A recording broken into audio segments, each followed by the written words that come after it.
These great souls do not go back to rebirth, the place of sorrow, impermanent, for they have reached the highest perfection. This verse can be interpreted in two ways.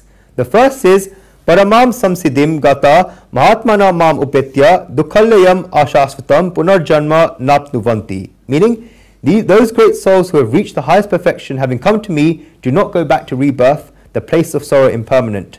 Shri Krishna calls rebirth a place of sorrow and impermanent. Those who have come to God and have reached the highest perfection do not get reborn again. The second interpretation of this verse is, Paramam samsiddhim gata mahatmana mam upetya punardukhalayam ashashvatam janma napnuvanti. Meaning, those great souls who have reached the highest perfection, having come to me, do not go back to the place of sorrow, rebirth, which is impermanent. By mam, God is referring to himself with a capital H. The word upetya is used. What does upetya mean? Srimad Adi Shankaracharya says that this means mam ishvara upetya madbhavam apadya, being assimilated into God's being. Ramanujacharya gives it the definition of prabhya mam prabhya. The word upetya is worth understanding. It is split into upa and etya. Upa means near, as we've learnt already, and etya means having reached. Eti means to go. Eti means having come or having reached. Therefore, upetya means having reached near to. And who does it refer to? It refers to mam, me, which God is referring to himself as. Therefore, such a devotee reaches near to God and therefore attains God. When a person reaches there, then what does that person become? He becomes, it says in this verse, a Mahatma. What does a Mahatma mean? Great soul. And this Mahatma, great souls, attains Paramam Samsiddhim, the highest perfection. Why one does not get a vision of God and why the individual does not reach near to God, during that time he is a Alpatma, a small soul.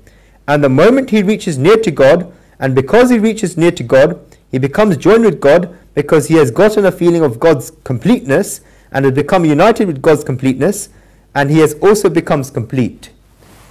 And a complete soul is Mahatma, a great soul. As an example, you should do this experiment in your house. You should put some water in a glass and pour some water into the ground. After some water is in the ground, put another drop of water near that with your finger. This is what spiritualists describe as the drop and the ocean. The puddle that was formed is the ocean, and the drop that came from the finger is a drop. There is only a small amount of difference in the middle. Now pull the drop towards the water in the puddle, and such a moment will come that even if you do not bring it close, both waters will become one, and all of it will have one boundary.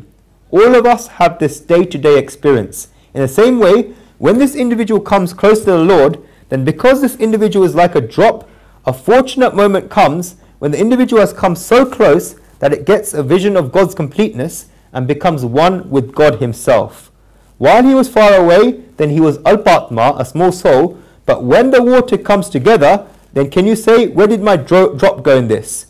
You will not be able to recognize it because all of it has become one. In the same way, when the individual becomes one with the Supreme Soul and becomes so close that it no longer remains Alpatma, a small soul, it becomes a complete soul and a Mahatma, a great soul. This is Paramam Samsiddhim, the highest perfection.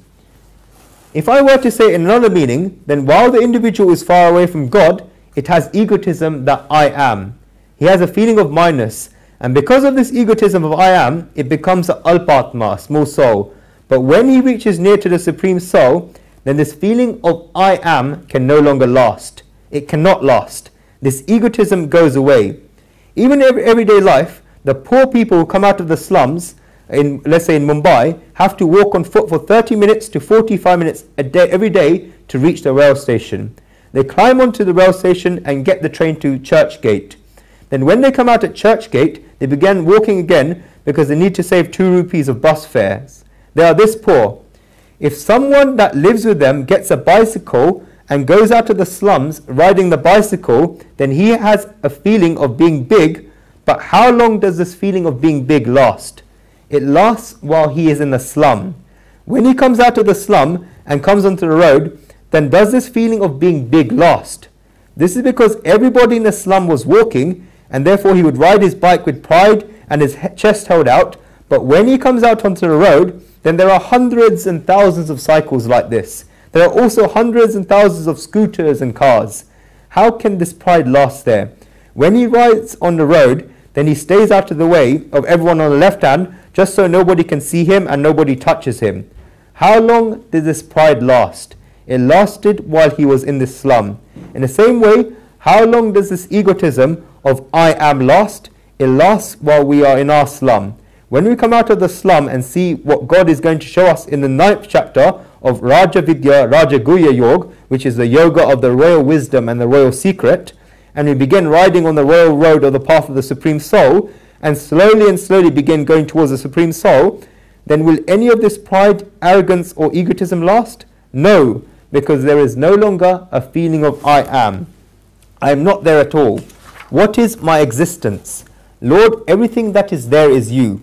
When one begins to realize this, then they get the realization that, Lord, you and I are the same. The egotism of I am goes away, and one realizes that, God, there is nothing apart from you. This realization changes the Alpatma, a small soul, into a Mahatma, a great soul. One small curtain is moved out of the way. Such a person is a Mahatma, a great soul. And this is Paramam Samsiddhim, the highest perfection.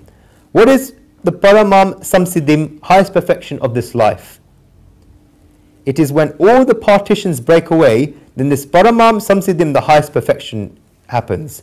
Becoming one form of God is the ultimate state of progression of human life. This is the ultimate goal, capital U, capital G. And when one has this realization, then the circle of birth and death no longer remain. What is this material world like? While one does not get a realization of God, then it says God says two things. The first is Dukkhalayam. It's a material world is a place of sorrow, and the second is Ashashvatam, impermanent. Dukkhalayam dukkhananam adhyatma dinam alayam shrayam aliyante yasmin dukkhanam iti dukkhalayam janma. What is Dukkhalayam, a place of sorrow? What is the root reason of the material world? Shri Krishna says that birth is a root reason of the material world. The root reason of all sorrows is birth. The abode of sorrow is birth. This is rebirth. And where does rebirth come from? The force that works behind rebirth is lust for life. Lust for life. This is the attraction of living forever. This is the reason for rebirth. It can be both good and bad. It can be liberating and it can be a creator of bondage.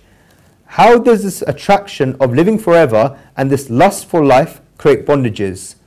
The expectation of life can also be liberating. Narsi Mehta says, Harina janto mukti na mage, mage janma janma avtare, nitya seva nitya kirtan, ocho nirakva nandakumare.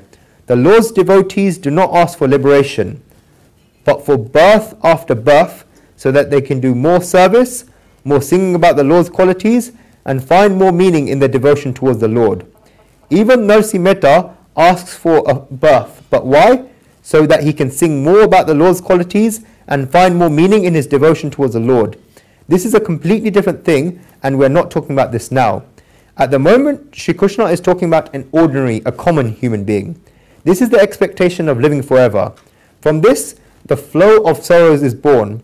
What happens is that while we are living intense desires, attractions and expectations, or if I were to use spiritual language, then vasana, which are mental impressions, constantly arise in our minds. And we constantly make efforts to fulfill those vasanas, the mental impressions and desires. If a person has a vasana, a desire to eat savories, then he begins eating savories and wastes 2 hours in this. He brings the potatoes, peels off the skin, makes spices, puts it together, and it's done. After eating, does it finish? No, he has to digest it. If it is not digested properly, because he is of old age, then he has to walk around the garden 10 times in order to digest it. Look how much toing and froing happens as a result of vasana, desires. This is what happens. He is constantly preoccupied with this. And another characteristic of this is that when one vasana, desire, does not become fulfilled, then others can arise. Then can others arise? If one gets peace in their life after they eat one savory, then who is happier than them in the world? but we have the experience that we are not fulfilled after eating one savory. After fulfilling one vasana desire, 10 others arise. The time that was taken to fulfill one vasana desire and the fact that 10 others arose means 10 times as much time. Where will we get all this time from? We do not have that much time. We have limited time in our lives. We have all come into this world with the same number of breaths, whether we live for 80 years, 90 years or 100 years. We only have that much time. Then how can we fulfill the 10 other vasanas, mental impressions that arise? From this, our mind and our thoughts ask for more time and keep saying, give more time, give more time, give more time. In one direction, what happens is that this body is depleting, becoming old and becoming destroyed, whereas in the other direction, the demand for time is increasing and this expectation for life is increasing. And as a consequence, after one body falls, there is a need to take up another body. And this is the reason for rebirth. It is expectations. One needs a future in order to fulfill vasana desires. One needs time in order to fulfill vasanas, desires. If we accept now that if death comes, then I am ready to accept death, then would any vasana desires remain? The Supreme Soul has put a curtain over death and has told us when death will happen, and that is not told us when death will happen, and that is why we are constantly having expectations. Secondly, we consider this body, this world, and this material world to be our slaves, or we think that we have control over all of these things. We consider ourselves to be the owners. This is the second mistake we make. There are two types of people working in an office. The first is the owner rather than the boss, and then there are the employees. The employees know that they have to work from 9 to 5 and that they'll get a salary of 5,000 or so a month. Therefore, their eyes are on the clock. At 4:30 p.m., they go to the bathroom and become fresh. The lady staff begin doing their hair at 4 p.m. Why? Because they got to leave when it's 5 p.m. Do they not begin preparing for 5 p.m.? They do, and as soon as it becomes 5 p.m., then they get up from their tables. Do they get sorrows from leaving the office? They know that they have to leave the office and it is not their office. But the boss, that is the owner, if he gets something important and has to finish it, then he'll feel that this is my office, so what difference does it make if it's 5 p.m.? I'll sit down here for 30 minutes more, I'll stay here for 1 more hour. If needed, then I will keep back 4 more people and I'll tell them to work beyond 5 p.m. Why? Because he considers himself to be the owner. In the same way, in the office by the name of the body, when we consider that we are the owners, then we are the owners of the material world, and that whatever we wish should happen, then we keep asking for extensions of time. On the other hand, a devotee does not consider himself to be the owner of this body and of this world. He considers himself to be a servant of God. He says, I am a servant of the Lord. That is why when God says that your life is going to go in 100 years, the rishis says, why do you not begin doing your makeup from the age of 50, the Samashta Ashram, which is the renunciation stage of life? Who wishes to see whether these 100 years finish or not? As soon as the 50 years are finished, then people should begin getting ready to go. They should get fresh, do their hair and get ready. The 100 years can finish at any time. This is because we are servants and we are not the owners. And by thinking that we are the owners, we do not become owners. In the same way, when we think that we are the owners of the world, we cannot become the owners, and the reality is that we are the servants. Therefore, the whole concept of asking for time is wrong. The more vasana desires that we have, then the less time that we will have. Vasana desires is such a disease that it eats time. And many times we find it strange that on one side people are saying that they do not have time, and on the other hand, they lie down on Sunday evening saying that we are bored and thinking about how we're going to pass our time. Oh clever person, you're saying that you don't have time, yet you do not know how you're going to pass your time. The scriptures say that the reason for this is that when a person is making efforts in order to fulfill his vasana, desires, then at that time his time is short and he does not know where the time is going. But when vasanas, desires are not being fulfilled and he is failing in his efforts to fulfill the vasanas, then he feels as if there is so much time and it does not matter to him. We experience both of these things. Vasana desires are always in the future. We are always in need of time. We are always looking up to the future. And the more time that we need, then the more births that we will need. This is because this battery in the form of the body we have has limits. When we get battery cells, then they have limits. You can put one cell into a camera and it can run for 1 month or 2 months, and this is its limit. You keep trying to push its life. It is possible that if you use it for a third less, then it may last for 2.5 months, but it is going to run out. In the same way, this battery in the form of the body has a limit. The instrument is unlimited, whereas the wishes of the mind are unlimited. As a consequence, in order to fulfill those wishes, we need the instrument in the form of the body over and over again, and this is the reason for rebirth. How long does this last? It lasts for an endless amount of time. When does it stop? When one comes near to God. What is this material world? It is dukkhalayam, a place of sorrow. There is only one reason for sorrow in this material world. This is the difference between vasana, desires, and time. Difference between vasana, desires, and time. When a person does not get something when he wanted it, then is this a reason for sorrow or not? Many people say that my wedding shouldn't happen at the age of 22, should have happened at the age of 22, but I could not find a nice groom at the age of 22, or I could not find a nice girl at the age of 22, and therefore I got married at the age of 28. Now, what fun is there in getting married at the age of 28? This means that the person did not get what he wanted at the time he wanted it. If a person wanted a car at the age of 30 but did not get it, and therefore got it at the age of 45, then what will he do? Therefore, the greater the difference there is between vasana, desires, and time, then the more sorrows that the person has. And this difference will always remain in the material world. There is not a single person whose wishes becomes fulfilled immediately upon him having the wish. There is no person in the world like this.